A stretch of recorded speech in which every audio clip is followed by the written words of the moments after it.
हसनासा ये फरमाइए कि ये आईनी अदालत जो है ये ऑलमोस्ट मेरा ख्याल है तमाम लोग ही तमाम बड़ी पार्टीज इस पे मुत्तफिक हो गई हैं और जब ये बनेगी तो उससे सुप्रीम कोर्ट ऑफ पाकिस्तान की हैयत क्या होगी और क्या जजेस इसको कबूल कर लेंगे?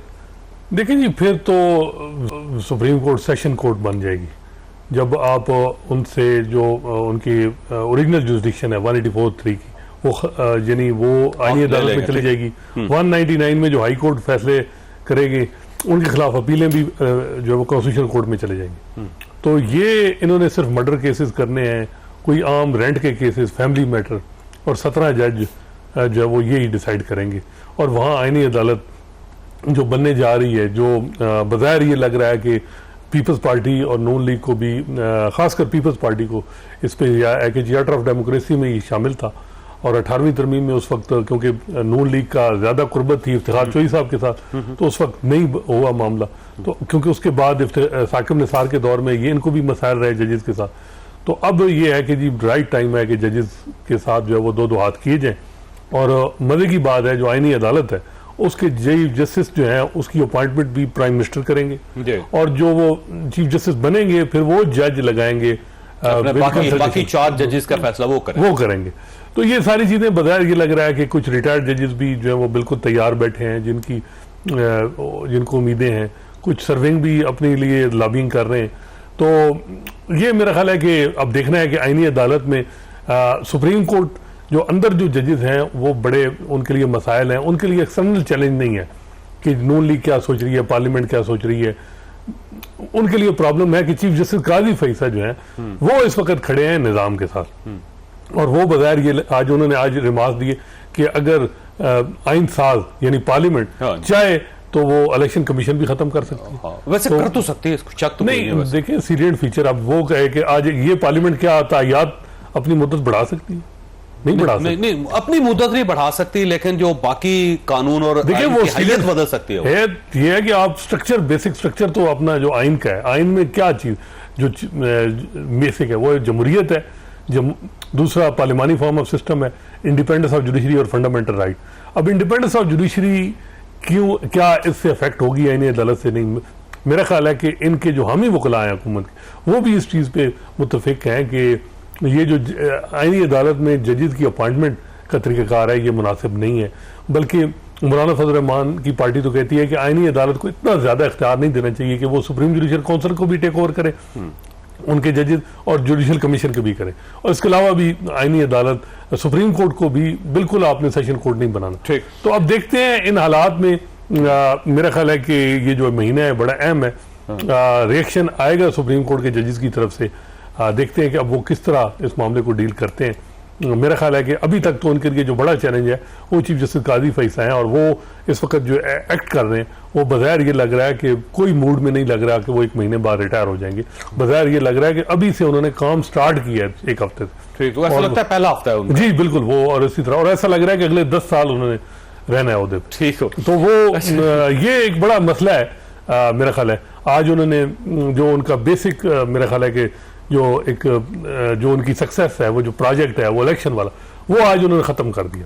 ठीक है, इलेक्शन कराने से लेके कैसे कराए गए, रिजर्व सीटों से लेके अब आज उन्होंने पंजाब में इलेक्शन ट्रिब्यूनल भी उन्होंने मामला वो सेटल करा दिया। उन्होंने कहा जी फैसला आ जाएगा लेकिन आप स्टार्ट करें और जल्दी करें। तो फिर यह है कि निजाम जो है मेरा ख्याल है कि इतनी गारंटी कोई और नहीं दे सकता जो मौजूदा चीफ जस्टिस काजी फैसल इस निजाम को दे रहे हैं। ठीक, अच्छा पंजोता साहब ये फरमाइएगा कि ये जो आईनी अदालत है आपको रिजर्वेशंस क्या है उसके साथ? क्योंकि इमरान खान साहब खुद भी चाहते थे कि एक आईनी अदालत बननी चाहिए क्योंकि लोड कम किया जाए सुप्रीम कोर्ट ऑफ पाकिस्तान के ऊपर से।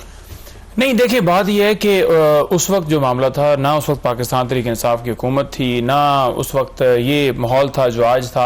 18वीं तरमीम जो है वो 2010 में आई और उससे पहले 2006 के अंदर उस वक्त के हालात के मुताबिक जब मुशर्रफ जो है वो अपनी मर्जी के जजेस और सारा कुछ लेकर PCU के तहत हलफ लिए जा रहे थे और सारा कुछ हो रहा था। उस वक्त उन्होंने मर्जी के जजेस लग रहे हैं, आज भी मर्जी के लग रहे हैं, आज भी मर्जी के लग रहे हैं। उस वक्त भी इमरान खान साहब की मर्जी के नहीं लग रहे थे, ना उनकी हुकूमत थी। मैं तो क्लियर कह चुका हूँ। आज भी जो आज की सूरत हाल के अंदर आज जी बिल्कुल आज भी ऐसा हो रहा है। लेकिन बात यह है कि एक इंडिपेंडेंट इदारा है जुडिशरी, उसको आप नीचे कर रहे हैं कि वो प्राइम मिनिस्टर जो है वो लगाएगा जजेस, एक ऐसी अदालत बना रहे हैं जिसके नीचे सुप्रीम कोर्ट को ला रहे हैं। सुप्रीम कोर्ट के पास जो है वो मुकदमात चलवाएं। हम भी कहते हैं कि फौरन फैसले होने चाहिए वहां पर। अब आप देख लेना प्रैक्टिस एंड प्रोसीजर ऑर्डिनेंस लेकर जो आए उसके तहत अपनी मर्जी के जो चीफ जस्टिस, बल्कि 3 चीफ जस्टिस हो गए जो आपको पसंद नहीं है। नहीं, देखिए, लाहौर हाई कोर्ट की चीफ जस्टिस आपको पसंद नहीं है, इस्लामाबाद हाई कोर्ट के चीफ जस्टिस पसंद नहीं, सुप्रीम कोर्ट ऑफ पाकिस्तान देखिए आलिया नीलम साहबा जो है उनका जब हुई एलिवेशन हमने बिल्कुल कहा कि खुशाइन बात है। काजी फैसल साहब की हमने कहा खुशाइन। देखिए जजेस जो हैं वो अपने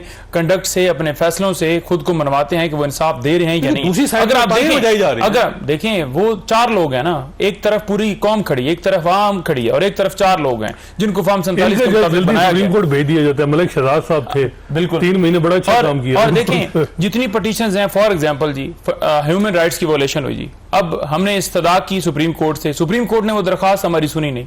अच्छा जितनी पटिशन है फंडामेंटल राइट्स की, कॉन्स्टिट्यूशनल मैटर, वो सारे के सारे उसके ऊपर सरबराह अपनी मर्जी का शहबाज शरीफ बिठाएगा, काजी फाइजा हो या कोई हो। प्रोग्राम तो यही लग रहा है ना कौन को बिठाना है। Prime minister army chief choose कर सकता है तो चीफ जस्टिस क्यों नहीं? देखें प्राइम मिनिस्टर जो है वो आर्मी चीफ चूज कर सकते हैं, तो उसके लिए भी एक तरीकाकार है कि वो हुकूमत के अंडर आता है। यहाँ पर हुकूमत जो है वो अलग है, मामला इंतजामिया अलग है, और जुडिशरी आईन पाकिस्तान आपको डिवीजन देता है। आप ये नहीं कर सकते कि एक आईजी जो है उसको अगर सरकारी गैर सरकारी इदारे वजारत खजाना के अंडर आते हैं क्योंकि बजट वहां से आता है, वो भी तो गवर्नमेंट है। मैं वही गुजारिश कर रहा हूँ, उसमें भी ट्रांसपेरेंट होना चाहिए, तरीकाकार बनना चाहिए। उसमें भी आप देख लें कि वो जो तैनाती की जाती है वो अपनी मर्जी के मुताबिक की जाती है, उसमें भी होना चाहिए। लेकिन यहाँ पर आइन के मुताबिक अदली एक अलग जो है वो सतून है रियासत का, लेकिन उसके अंदर आप आप चाहते हैं कि मुल्क जो है वो आपके मुताबिक चले, आप चाहते हैं कि मुल्क कानून और आइन के मुताबिक ना चले, तो ये सारी दुनिया देख रही है, इसको बिल्कुल हम तस्लीम नहीं करते। और बिलावल जो है ये, मैं इसके ऊपर तो चले इन्हें बड़ा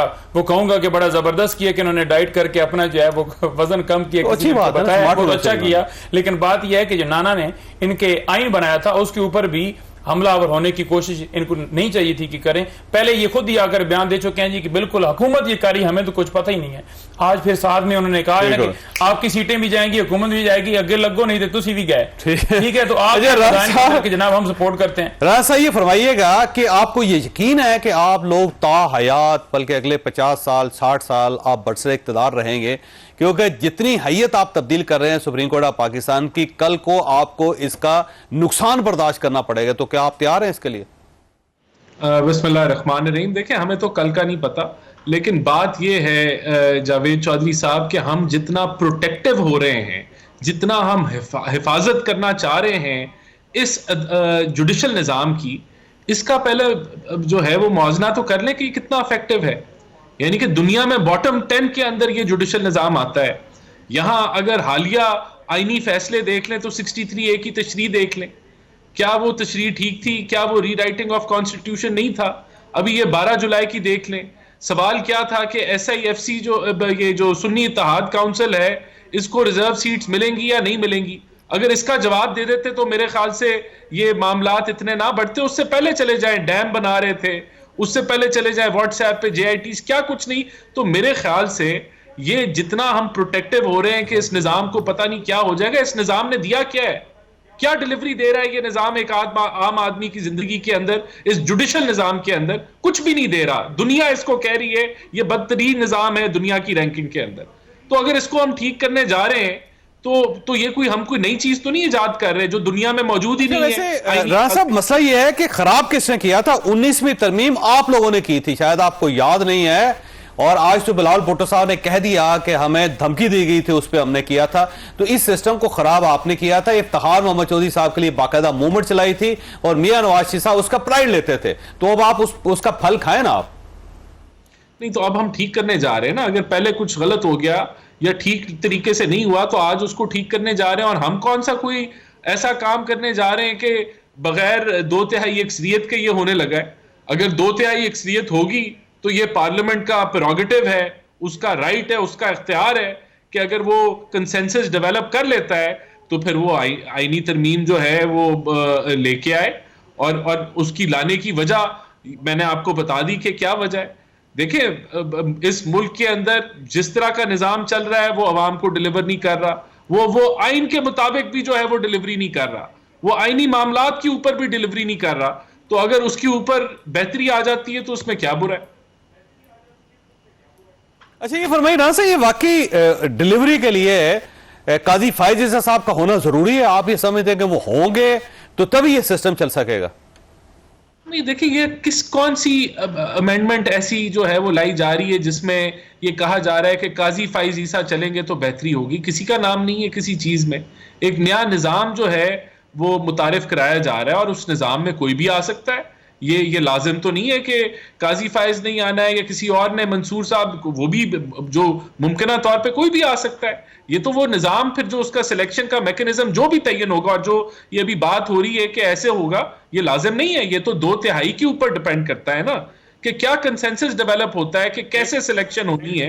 ये अभी फाइनल तो नहीं हुआ। ये चीज जब फाइनल होगी तो आगे बढ़ेगी ना। अभी चीज फाइनल ही नहीं हुई, हम कहें कि ये होने जा रहा है, वो होने जा रहा है। जो होगा 2/3 की कंसेंसस के साथ होगा, लार्जर कंसेंसस के साथ होगा। और नए निजाम के अंदर अगर कोई आता है नया निजाम 2/3 के बाद, तो फिर वो उसके अंदर जो सिलेक्शन का क्राइटेरिया होगा उसके अंदर जो अच्छा, मैंने ब्रेक ले ली राना साहब, सवाल सिर्फ आपके पास छोड़ के जा रहा हूं। सवाल ये है कि इलेक्शन कमीशन का इजलास हो गया है, कम से कम उसको थोड़ी सी ऑक्सीजन तो दे दें, वो फैसला तो कर सके। छोटी सी ब्रेक हो, दोबारा जरूरत।